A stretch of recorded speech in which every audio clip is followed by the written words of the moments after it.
I noticed it in the middle of the dinner. Not when I walked in. Not when I sat down at the table we had used for over 30 years. But right as I reached for the glass of water, my daughter-in-law leaned slightly toward me and said, in a voice soft enough that only I could hear, "You should start packing tomorrow. 2 weeks is more than enough." I didn't respond. I simply held the glass in my hand and took a sip. "I'm glad you're here. Stay with me until the end and tell me where you're watching from. I'd like to know how far this story travels." The dining room still smelled like the funeral flowers. Lilies, white roses, that faint, sweet scent that lingers too long in a house that just lost someone. My husband had been gone for exactly 6 days. 6 days. And here we were, sitting around the table like this was just another family dinner. Except it wasn't. The chair at the head of the table was empty. Noel's chair. No one said it out loud, but we all felt it. The space he left behind wasn't just physical. It pressed into the room, into every silence, every forced bite of food. My son, Daniel, sat across from me. He didn't look at me once. He kept his eyes on his plate, cutting his food into small, careful pieces, like if he focused hard enough, he wouldn't have to participate in whatever this moment was becoming. And next to him, Emily, my daughter-in-law. Perfect posture, perfect hair, perfect control. She dabbed her lips with a napkin before speaking again, this time louder for the table to hear. "We've been thinking," she said. I looked up. Daniel still didn't meet my eyes. Emily continued, her tone calm, almost kind, if you didn't listen too closely. "This house is too big for you now." The words hung in the air. Too big, as if space was the problem, as if grief could be measured in square footage. I placed my fork down gently. "I've lived here for 32 years, I said. My voice surprised even me. It didn't shake. It didn't crack. It was steady. Emily smiled. Not warmly. Not kindly. Politely. "Yes," she said. "But things change." Daniel cleared his throat. "Mom, she's right." That was the first time he spoke. And still, he didn't look at me. I remember thinking, how strange it was. Not the words. Not even the suggestion. But the way it was happening, here at this table, after the funeral while his father's coat still hung by the door. "We just think," Emily continued, "you'd be more comfortable somewhere smaller. Maybe a senior community. Somewhere with people your age." People your age. I almost smiled at that. I had buried my husband less than a week ago, and she was already planning where to relocate me. I turned slightly toward Daniel. "Is that what you think?" I asked. For a moment, just a moment, I thought I saw something flicker across his face. Guilt. Maybe. But disappeared quickly. He nodded. "It's for the best, Mom. For the best." I repeated those words in my mind like they were in a language I no longer understood. Then Emily leaned closer again, and that's when she said it. Quiet. Precise. Cold. "You should start packing tomorrow. 2 weeks is generous. 2 weeks. 14 days to dismantle a life. 32 years and 14 days. I looked down at my plate. The food had gone cold. No one spoke after that. Not really. There were small sounds, cutlery against porcelain, a glass being set down, but no conversation. No acknowledgement of what had just been said. It was as if they had already moved on, as if I had already left. I finished my meal. Slowly. Deliberately. Then I folded my napkin and placed it beside my plate. "I understand," I said, and I stood up. No one stopped me. No one said my name. As I walked out of the dining room, I felt something shift inside me. Not break. Not yet. But something moved, like a door quietly closing somewhere deep inside my chest. And I realized, as I reached the staircase, they thought they were asking me to leave my home. But what they didn't understand was that they had just shown me exactly who they were. And I would remember that. The house felt different the next morning. Not emptier, just colder. I woke up at 5:12 a.m. I didn't need an alarm. I hadn't slept much anyway.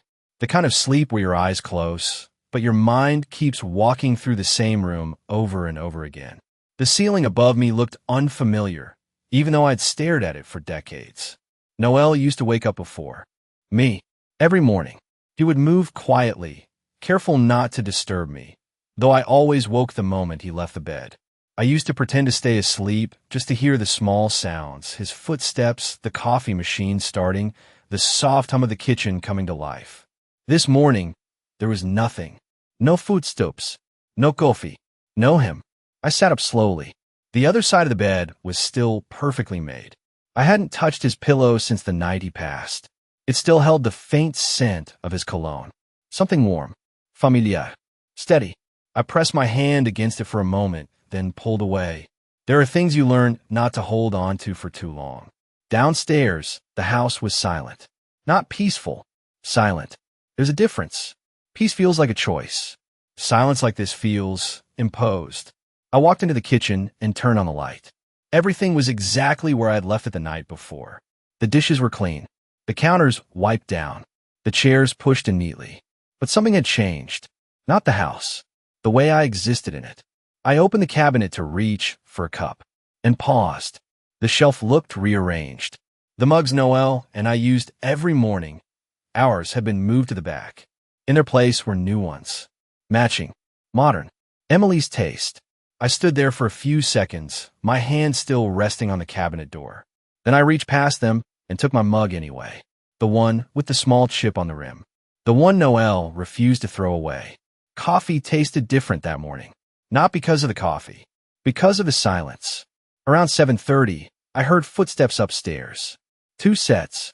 Then the sound of a door closing. Then voices. Low. Quick. Private. I stayed where I was. At the kitchen table, my hands wrapped around the mug that had already gone cold. They came down together. Daniel first, then Emily. She smiled when she saw me. Bright, polite, effortless. Good morning, she said. I nodded. Morning. Daniel poured himself coffee without looking at me. Emily opened the fridge, glanced inside, then closed it again like she hadn't found what she wanted. No one mentioned last night. Not directly.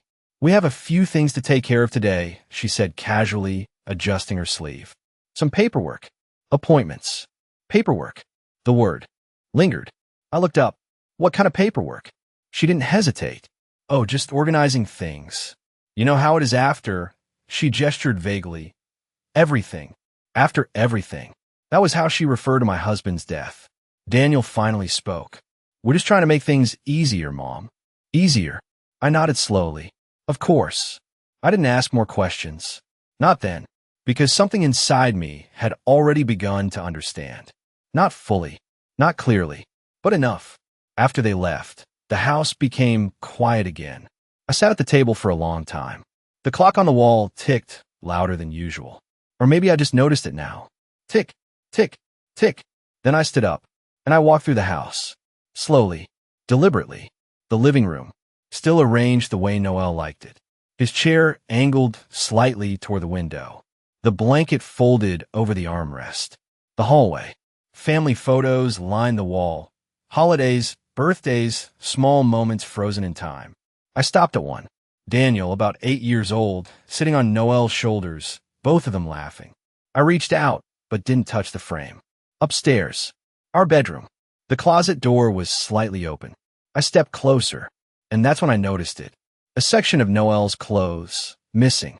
Not all, just enough. Like someone had already started deciding what stayed and what didn't. I closed the closet door gently. Very gently. Back downstairs, I stood in the center of the house. And for the first time, I didn't feel like I belonged there. Not as an owner. Not even as a guest. Something else. Something temporary. 2 weeks. That's what she said. I walked to the window and looked out at the front yard. The same yard Noel had spent years taking care of. Trimming, planting, fixing little things no one else noticed. It looked the same. Perfect. Untouched. I folded my arms slowly. And that's when the thought came. Clear. Quiet. Unavoidable. This didn't start last night. No. This had been happening for a long time. It wasn't sudden. That was the part that stayed with me. I stood in the living room, looking at the photos on the wall, and one by one, small memories began to shift. Not disappear, just change shape. At the time, they had seemed harmless. Normal, even. But now, placed side by side, they formed something else. Something deliberate. I walked toward the hallway again.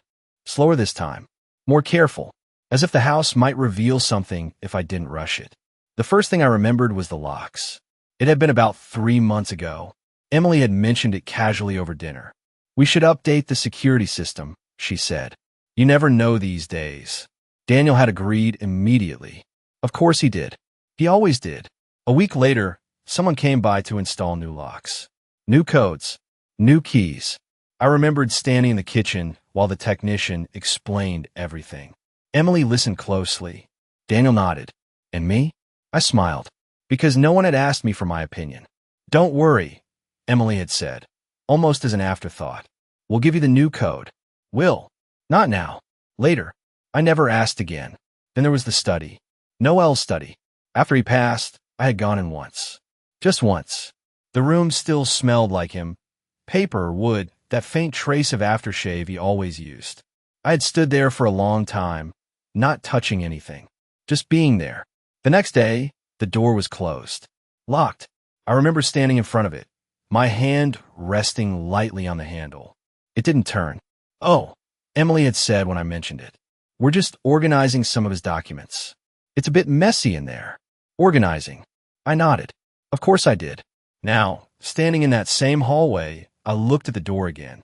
Still closed. Still locked. And then there were the conversations. Or rather, the lack of them. Daniel used to call me every Sunday. Not long. Not complicated. Just a simple check-in. How are you, Mom? That was enough. But over the past year, those calls had become shorter. Then less frequent. Then replaced. I'll call you later, he would say. Later rarely came. And when he did speak to me, it was different. Less personal. More managed. As if every word had already been approved by someone else. I walked back into the kitchen. The light felt harsher now. Brighter. Less forgiving. There was a drawer near the sink. I opened it. Inside were the small things that made up a life. Rubber bands. Old receipts. A pen that barely worked. And at the back, a set of documents. Not hidden. Not exactly. Just placed where I wouldn't normally look. I pulled them out. My name was on the top. Page. I didn't read everything. Not yet. But I saw enough. Dates.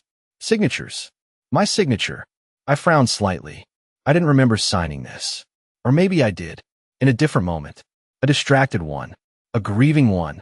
There's a certain kind of exhaustion that comes after loss. Not physical. Not even emotional. Something deeper. A quiet surrender. And in that state, you trust the people around you. I placed the papers back into the drawer. Carefully. Exactly as I had found them. Then I closed it. I stood there for a long time. Not moving. Not reacting. Because the truth was beginning to settle. Not loudly. Not dramatically. But steadily. This wasn't about a house being too big. This wasn't about concern. Or comfort. Or what was best for me. This was a plan. And I had been standing in the middle of it, without even realizing. I turned toward the window. The same yard. The same trees. The same life I thought I understood. And for the first time, I asked myself a question I should have asked a long time ago. What exactly had I already signed away? Not in a poetic way. Not like something out of a book. Just quietly. Matter of fact. Every corner remembers something, he told me once, standing in the kitchen while fixing a loose cabinet hinge. You just have to stand still long enough to feel it. At the time, I smiled. I thought it was one of those things people say after they've lived somewhere too long. Now, I understood exactly what he meant. I moved through the house again, not searching this time, remembering. The kitchen, where he insisted on making breakfast every Sunday, even though his pancakes were always slightly burned on one side. He'd pretend not to notice. I pretend they were perfect. The living room, where he fell asleep in that chair more times than I could count, a book resting on his chest, his glasses sliding down his nose. I never woke him, just covered him with that same blanket still folded neatly over the armrest. The hallway, where he measured Daniel's height every year, marking it lightly on the wall, even when Daniel got too old to admit he still liked it. And the bedroom. I paused at the doorway. The air inside felt heavier. Not sad, just full. Noel believed in certainty. Not the loud kind. Not the kind that needed to prove itself, but the quiet kind. The kind you build over years. He handled everything. The bills. The paperwork. The things I never had to question. Don't worry about it, he would say whenever I asked. I've taken care of everything. And I believed him. Not because I didn't want to know, but because I trusted him. Completely. One night, maybe a year before he passed, we were sitting in the living room. The TV was on, but neither of us was really watching it. Just sitting, comfortable. He reached for my hand, something he didn't do often. Not because he didn't care, but because he didn't need to prove it. "This will always be your home," he said. I remember turning to look at him. "Always?" I asked. He nodded. "Always. No hosetastion. No conditions." I didn't ask what he meant exactly. I didn't ask about paperwork, or names, or signatures. Because when someone like Noel says something like that, you don't question it. You accept it. Now, standing in that same room, I let that memory settle. Slowly, carefully. "This will always be your home." The words didn't feel comforting anymore. They felt unfinished, because Noel had been certain. But certainty only works when everyone plays by the same rules. I walked toward his study. The door still closed, still locked. I stood there longer this time, my hand resting against the wood. Inside that room were answers. I knew that now. Not guesses, not feelings, facts. And for the first time since the funeral, I felt something shift again. Not grief, not confusion, clarity. I stepped back slightly, looked at the door, then at the hallway, then back at the door. They had locked this room for a reason, which meant whatever was inside was not meant for me to see. I almost smiled, because that was the moment I understood something very simple. If they didn't want me to see it, then it was exactly what I needed to find. I turned away from the door, slowly, calmly. No ruse, no confrontation. Not yet, because whatever Noel had left behind was still here. And so, was I? Didn't go back to the drawer right away. There's a difference between suspecting something and confirming it. Suspicion gives you time. Confirmation takes that away. So instead, I made myself another cup of coffee. Not because I wanted it, but because I needed something to do with my hands. The kitchen felt smaller that morning. Or maybe it was just me seeing it differently now. Paperwork. Emily's voice echoed in my mind. Light, casual, as if it meant nothing. But paperwork always means something, especially when it's handled quietly. I sat at the table again. Same chair, same position, but not the same person who had been sitting there the day before. I thought about all the times I'd signed things. Insurance forms, bank documents, medical papers during Noel's last weeks. There had been so many, too many to remember clearly. And every time, someone had been there. "Just sign here, Mom. Just a formality. Nothing important." I closed my eyes for a moment and tried to recall, not the documents, the moments. The hospital room, machines humming softly. Noel lying still, his breathing uneven. Daniel standing beside me. Emily just behind him. "Mom, we need to take care of a few things," Daniel had said. His voice calm, controlled. I remember holding the pen, my hand slightly trembling, not because of the paper, but because of everything else. "Just sign here." I opened my eyes. Slowly. That was it. Not one moment, but many. Small, insignificant, easy to dismiss at the time, until they weren't. I stood up, walked back to the drawer, opened it again. This time, I pulled the documents out completely. The top page had my name, full legal name, typed cleanly across the center. Below it, signatures, dates, witness lines. I sat down, carefully, and began to read. Not everything, not every word, just enough. Property transfer. The phrase stood out immediately. Clear, unmistakable. I read it again, slower this time. Transfer of ownership from... I stopped. My eyes moved to the bottom of the page. My signature. I stared at it.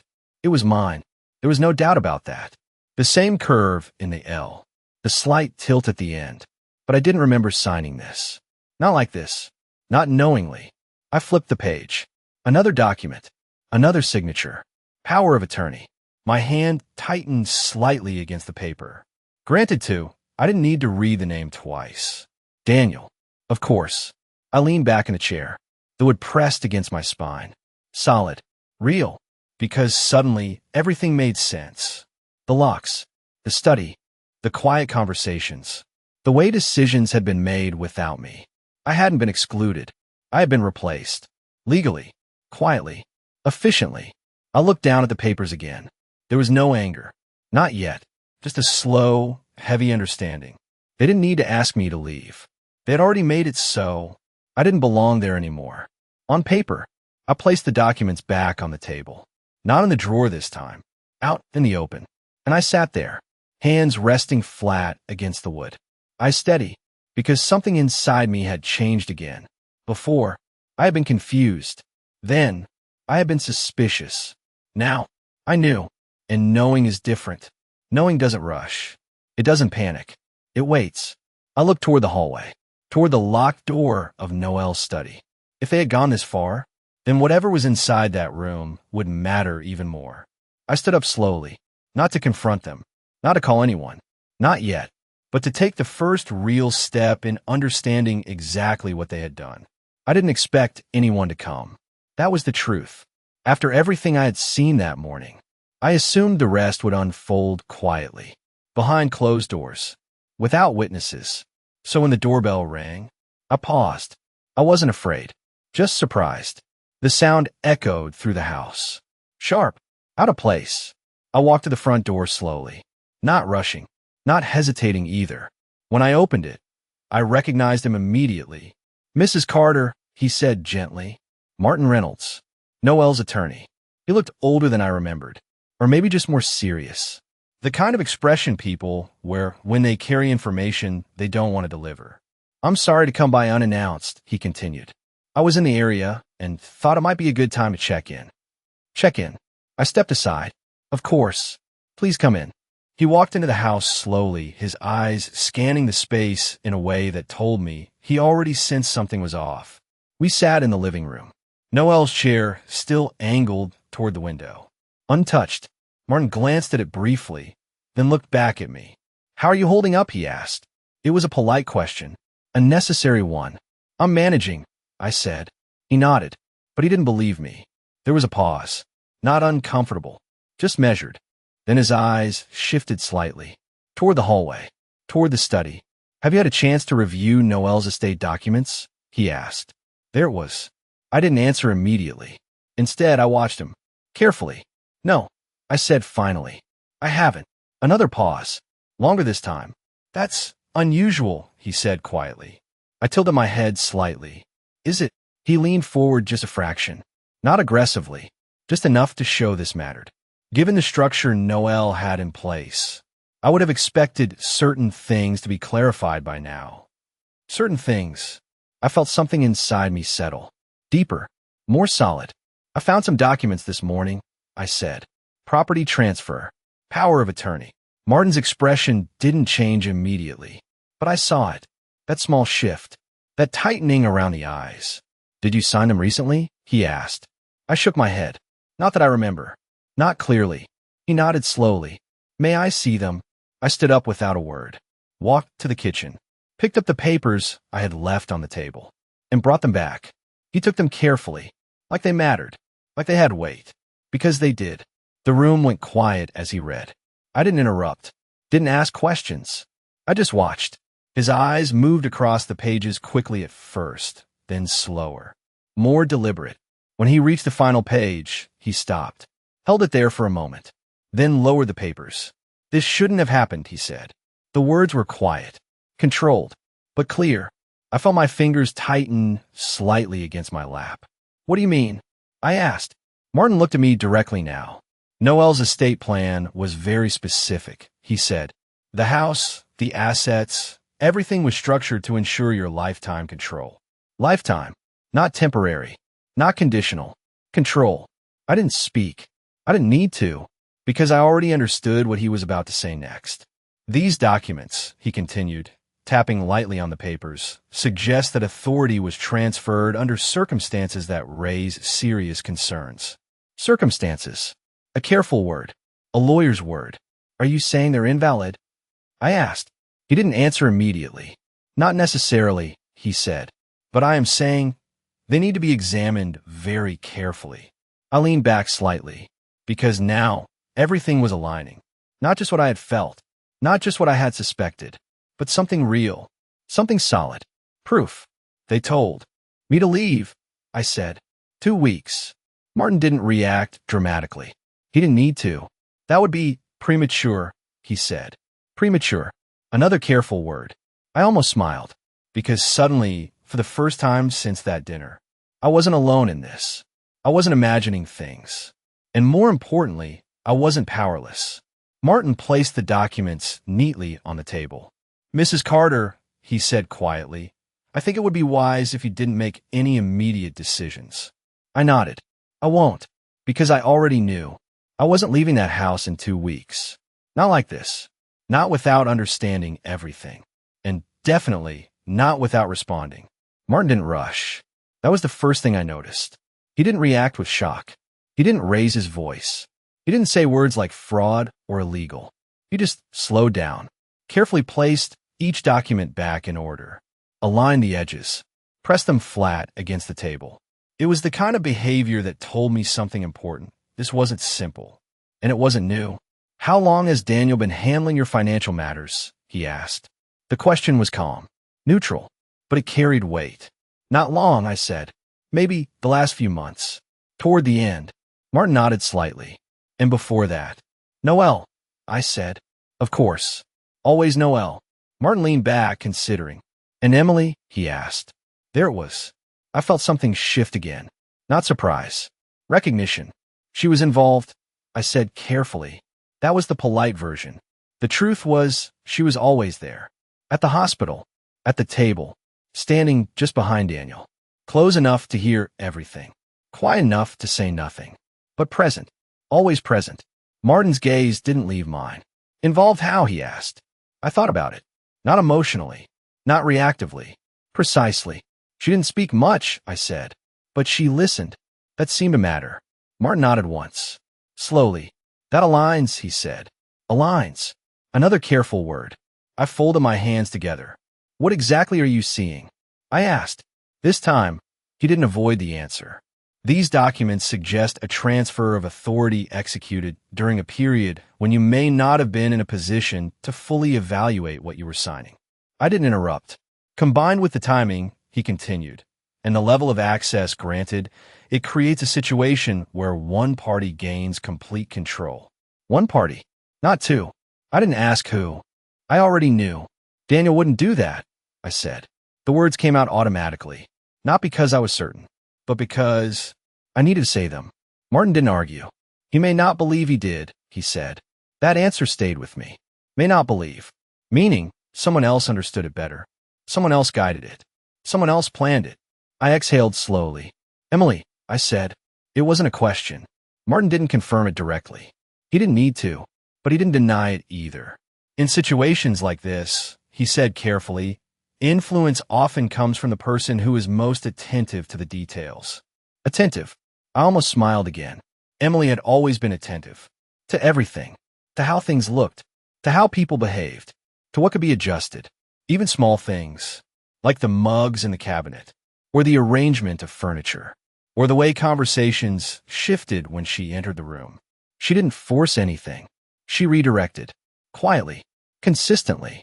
Until one day, everything pointed exactly where she wanted it to. I stood up slowly. Walked toward the window.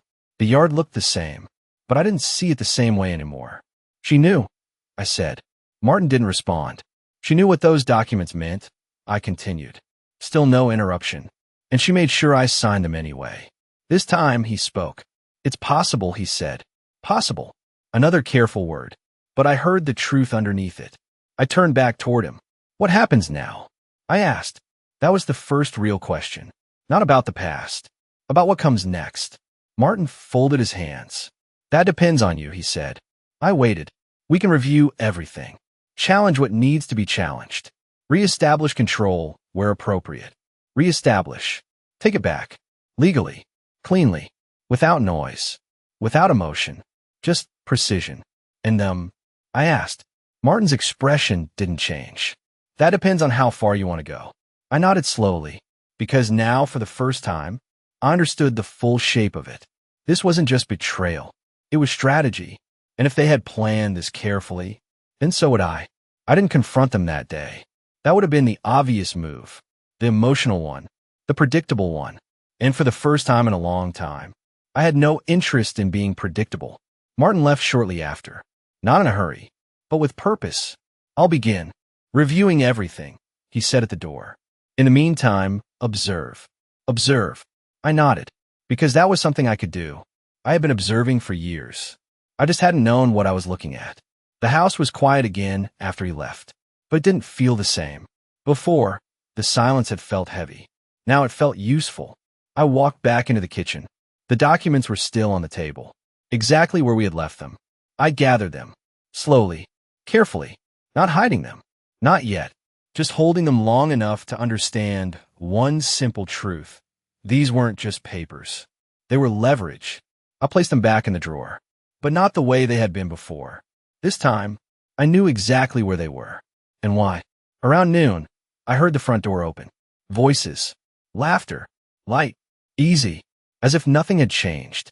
I remained where I was, at the kitchen sink, washing a cup that was already clean. "Mom," Daniel called out. I turned slightly. "Back already?" He stepped into the kitchen, Emily just behind him. "Yeah," he said. Things wrapped up quicker than expected. Emily smiled. "Everything okay here?" she asked. I met her eyes.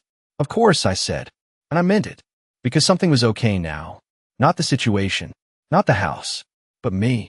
I dried the cup slowly, placed it back on the counter. "We made a few calls today," Emily continued casually. "Just exploring some options for you." "Options?" I nodded. "That's thoughtful," I said. Daniel glanced at me. Briefly.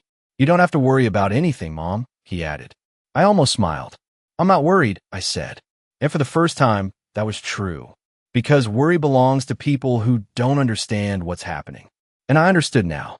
Emily moved toward the fridge again. Same motion as that morning. Same controlled ease. "You should start sorting through your things soon," she said. "It'll make the transition smoother." Transition. Another soft word. I turned toward her fully this time. "I will," I said, and I held her gaze just a second longer than usual. Not long enough to challenge, just long enough to be noticed. She blinked, just once, then smiled again. "Good," she said. Daniel didn't notice.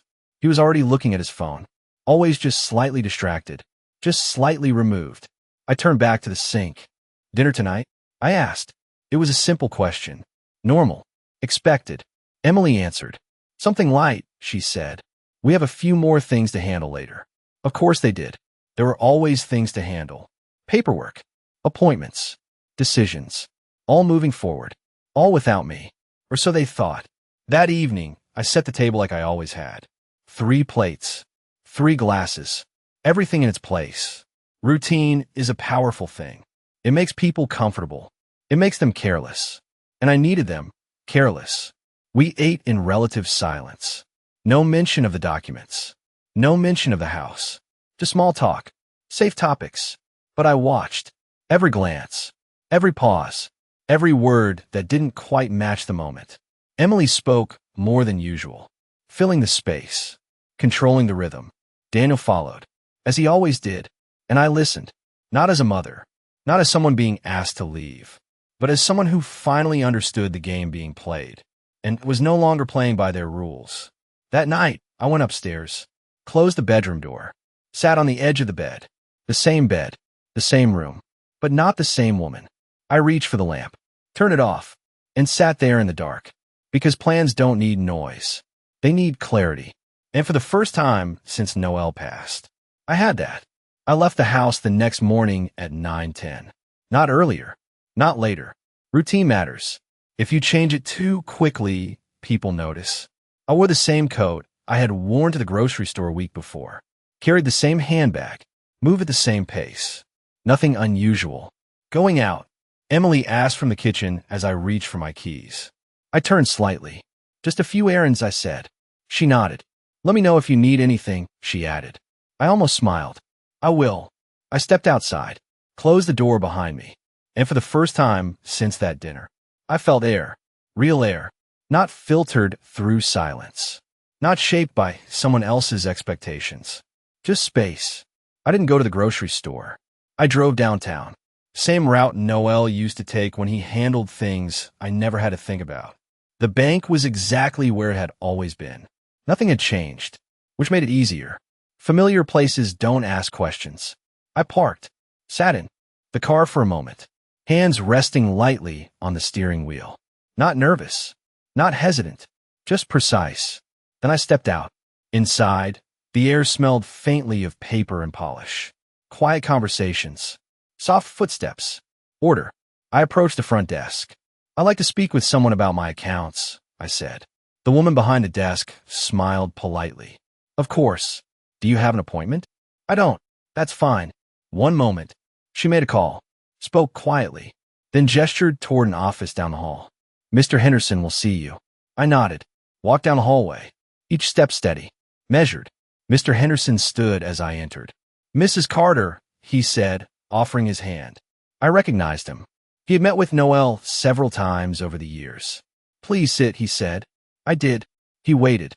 Didn't rush me. "Good. I'd like to review all accounts connected to my name," I said. "Clear. Direct." He nodded. "Of course. Has something changed?" "Yes," I said. I didn't explain. "Not yet." He turned to his computer, pulled up the records. "Let's take a look," he said. The screen reflected faintly in his glasses. "Primary account, joint access." His voice slowed, then stopped. I watched him. "What is it?" I asked. He glanced at me, then back at the screen. "There have been adjustments," he said. "Adjustments." Another soft word. "Explain," I said. He turned the screen slightly toward me. "There have been authorized changes to access levels. Control permissions shifted." Shifted. I leaned forward slightly. "To whom?" I asked. He hesitated, just briefly, then answered. "Your son." "Of course." "And secondary authorization?" I asked. He clicked again. Scrolled. "Your daughter-in-law has limited access." "Limited?" I nodded slowly. "Limited can become complete," I said. He didn't disagree. "Under certain conditions, yes." "Conditions." I exhaled quietly. "Were there transfers?" I asked. More clicking. More scrolling. "Yes," he said. "How many?" He paused. "Regular monthly movements. Consistent amounts." My hands remained still. "How long?" I asked. He checked again. "Approximately 11 months." 11. Nearly a year. I leaned back in the chair, because now it was no longer a theory. It was a pattern. "Were these transfers explained?" I asked. "They were categorized as family support allocations." Support. I almost smiled again. "For whom?" I asked. He didn't answer immediately, because he didn't need to. We both knew. I folded my hands in my lap. "Can these be reviewed?" I asked. "Yes," he said. "In detail." "Can they be reversed?" That made him pause longer. "Potentially," he said carefully, "depending on authorization and legal review." Legal review. Good. That meant this wasn't over. Not even close. I stood up slowly. "Please prepare everything," I said. "All records. All changes. Every transfer." He nodded. "I will." I turned toward the door, then paused. "One more thing," I said. He looked up. "Do not notify anyone." A brief silence. "Then I understand." I nodded and walked out, back into the hallway, back into the quiet. But this time, it felt different, because now I wasn't just observing anymore. I was building something, piece by piece. And when I stepped outside again, I realized something very simple. They thought they had already taken control. But control isn't just about what's written on paper. It's about who understands the situation first. And now I did. I started packing on the 5th day. Not the first, not the second. I let them wait. There's a certain kind of expectation people have when they think they've already won. They expect movement, compliance. I gave them neither. But on the 5th day, I began. One box. Just one. Emily noticed immediately. Of course she did. "Oh, good," she said, standing in the doorway of the bedroom. "That's a great start." I folded a sweater carefully, placed it inside the box. "I like to take my time," I said. She smiled. "Well, we do have a timeline," she replied. "Timeline?" I nodded. "I am aware." She stayed there a moment longer, watching, not helping, just observing. Then she left. That became the rhythm. I packed slowly, not out of hesitation, but intention. Each item I touched, I remembered, not emotionally, not painfully, precisely. This wasn't about holding on. It was about understanding what mattered and what didn't. By the 7th day, there were 3 boxes. By the 10th, 5. Not enough to satisfy her. I could tell. Her tone shifted slightly. Still polite. Still controlled. But tighter. "We may need to bring in movers," she said one afternoon. "For 5 boxes?" I asked. She paused. Well, for efficiency. Efficiency. I almost smiled. Daniel said very little during those days. He moved through the house like a guest. Not a son. Always on his phone. Always slightly distracted. And when he did speak to me, it was careful. How are you doing, Mom? I'm fine, I would say. And that was enough for him. Because he didn't want more. He didn't want to look too closely. People rarely do when the truth might require them to change something. On the 12th day, I packed Noel's chair. Not physically, but mentally. I stood in front of it for a long time. The same chair in the living room. The one no one had touched. I ran my hand lightly along the armrest. This will always be your home. His voice again. Clear. Steady. I nodded once. Then turned away. Because now, I understood what that meant. Not the walls. Not the structure. The control. The truth. The foundation he had built that no one had the right to take. That evening, Emily approached me again. We've arranged for movers tomorrow, she said. Of course she had. Tomorrow? I asked. Yes, she said. It's better this way. Clean. Efficient. Clean. I folded a shirt. Placed it into the box. That won't be necessary, I said. She blinked. Just slightly. I prefer to finish at my own pace. Her smile tightened. We agreed on 2 weeks. I looked up at her. Yes, I said. We did. A pause. Then, I'm not finished yet. Silence. Not loud, but sharp. Daniel looked up from his phone. Mom, he started. I raised my hand slightly. Not to stop him, just to hold the moment. I'll let you know when I'm ready, I said. My voice was calm. Even. No anger. That made it harder for them. Emily stepped back. All right, she said. But her tone had changed. Because something had shifted. Not dramatically. Just enough. Enough for her to realize this wasn't unfolding the way she expected. That night, I sealed the last box. Not because I had to, but because I chose to. I placed it by the door. Looked around the room one last time. Everything still in place. Everything exactly where it had always been. And yet, completely different. Because now, I wasn't leaving this house as someone being pushed out. I was stepping away on my own terms.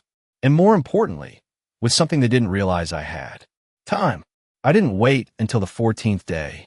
That would have been too predictable. Instead, I chose the 13th. There's something about the day before an ending. People relax. They assume everything is already decided. That's when they stop paying attention. At 10 a.m., the doorbell rang. I was already in the living room, waiting. Emily answered it. I didn't need to see her face to know what expression she was wearing. Polite, controlled, prepared. Can I help you? She asked. A man's voice responded. Calm, professional. I'm here to deliver documents for Mrs. Carter. A pause. Then, for me, I said, stepping forward. Emily turned, just slightly, and in that moment, I saw it. Not fear, not yet, but something close. Uncertainty. I signed for the envelope. Simple, routine. Then I walked back into the living room. Sat down, placed it on the table. I didn't open it immediately. Let them wait. Curiosity is a powerful thing. Mom, what is that? Daniel asked. I looked at him. Something important, I said. Emily stepped closer. Legal? She asked. I met her eyes. Yes. That was enough. I opened the envelope slowly. Removed the documents. Neatly organized. Precisely prepared. Martin had done his work. I placed the first page on the table. Turned it toward them. Notice of review and suspension of asset control. I read. Silence. Not the quiet from before. This was different. Sharp. What does that mean? Daniel asked. I didn't look at him. It means, I said calmly, that all recent transfers and authorizations are now under formal review. Emily didn't speak, but I saw her. The way her posture shifted. Just slightly. It also means, I continued, that any further actions taken without my direct approval will be contested. Daniel stood up. Mom, what is this about? He asked. I looked at him then. Directly. It's about understanding what I signed, I said. Emily spoke. Finally. There's no need to escalate this, she said smoothly. Everything was handled properly. Properly. I nodded. Then there should be no problem reviewing it, I replied. A pause. A longer one. Because now, the conversation had changed. They weren't guiding it anymore. I was. There are also records from the bank, I added. That got her attention. Not dramatic, but immediate. Records? Daniel repeated. Yes, I said. I folded my hands calmly in my lap. 11 months of transfers. Consistent amounts. Emily didn't move. Didn't blink. But I saw it again. That small shift. Control slipping. Mom, I can explain that, Daniel said quickly. I raised my hand slightly. No. I said. Not loud. Not harsh. Just final. Not now. He stopped. Because for the first time, he didn't know what to say. Emily tried again. This is unnecessary, she said. We were helping you. Helping. I almost smiled. With what? I asked. No answer. Only silence. Because now, every word had weight. Every explanation had consequences. I stood up slowly, not to dominate the room, just to change the perspective. I'm not leaving in 2 weeks, I said. Daniel blinked. Emily didn't react immediately. I'm not leaving at all, I continued. That landed. Clearly. Because this time, there was no polite response. No soft word to cover it. Just truth.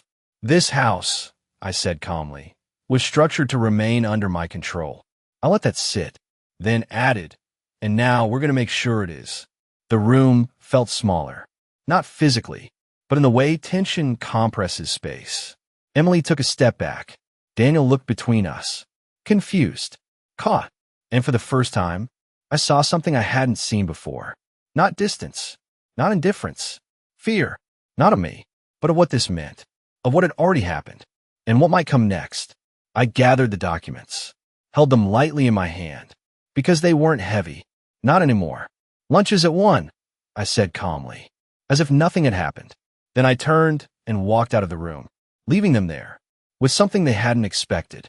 Uncertainty. Lunch was quiet. Not peaceful. Not tense. Just careful. The kind of quiet where every word is measured before it's spoken. Emily didn't say much. That, more than anything, told me everything I needed to know. Because Emily always filled silence. Controlled it. Shaped it. Now she was listening. Daniel tried. Mom, maybe we should sit down and talk this through, he said. I looked at him. We will, I replied. Just not today. I didn't say that part out loud. He nodded anyway. Because even he could feel it, the shift. After lunch, I went upstairs. Closed the bedroom door. And for the first time since Noel passed, I opened his nightstand drawer. Inside, everything was exactly as he had left it. His watch, his glasses, a small stack of papers. I picked them up. Not legal documents. Not contracts. Just notes. Handwritten. Neat. Precise. Noel had always been like that. Even his thoughts had structure. I read them slowly. Not all at once. Just enough to recognize something familiar. He had anticipated this. Not specifically. Not exactly. But enough. There were references. To protections. To contingencies. To making sure I would never be dependent on anyone else's decisions. I closed my eyes briefly. Because suddenly, everything felt different again. Not uncertain. Complete. I placed the notes back carefully. Closed the drawer. Then stood up. There was one last thing I needed to do. That evening, I called Martin. I'm ready, I said. There was no hesitation on the other end. Good, he replied. That was all. No long discussion. No unnecessary details. Because we both understood, the process had already begun. The next few days moved quietly. No arguments. No confrontations. Just small changes. Subtle ones. Phone calls made behind closed doors. Emails sent. Documents reviewed. And slowly, the structure shifted. Not visibly, but legally. Which matters more. Emily became more cautious. Daniel became quieter. And I became still. Not passive. Present. Watching everything unfold. 1 week later, Martin returned. This time, they were both there. Daniel sat on the edge of the couch. Emily stood near the window. Neither of them spoke. Martin placed a folder on the table, opened it, and began. The review has been completed, he said. Calm. Professional. Several of the documents signed during the hospital period are now formally under challenge. Daniel looked up. What does that mean, he asked. It means, Martin said evenly, that the validity of those signatures is in question. Silence. Emily's posture stiffened. And the transfers? Daniel asked. Also under review, Martin replied. I didn't move, didn't speak, because I didn't need to. This wasn't about emotion anymore. This was about outcome. And the house? Emily asked. Finally, Martin looked at her, then at me, then back at her. The house, he said, remains under Mrs. Carter's control. No hositación, no softguarding, just truth. Daniel leaned back slightly. Emily said nothing, because there was nothing left to adjust, nothing left to redirect. The structure had reset, exactly as Noel intended. Martin closed the folder. That will be all for now, he said. And just like that, it was done. Not completely, but enough. Enough to restore balance. Enough to restore clarity. Enough to restore me. Later that evening, I stood alone in the living room. The same chair. Everything looked exactly the same, but it wasn't. Because now, I wasn't standing there as someone waiting to be told what to do. I was standing there as someone who had chosen to see, chosen to understand, chosen not to be erased. I walked to the window, looked out at the yard Noel had cared for all those years. Still perfect, still steady, just like him. This will always be your home. I nodded once. Yes, I said quietly. Now I understand. I turned away from the window, not in anger, not in victory, just in certainty, because in the end, they thought they were removing me from the house. But they didn't realize I was the one who decided who truly belonged in my life. And that was something no paper could ever take away.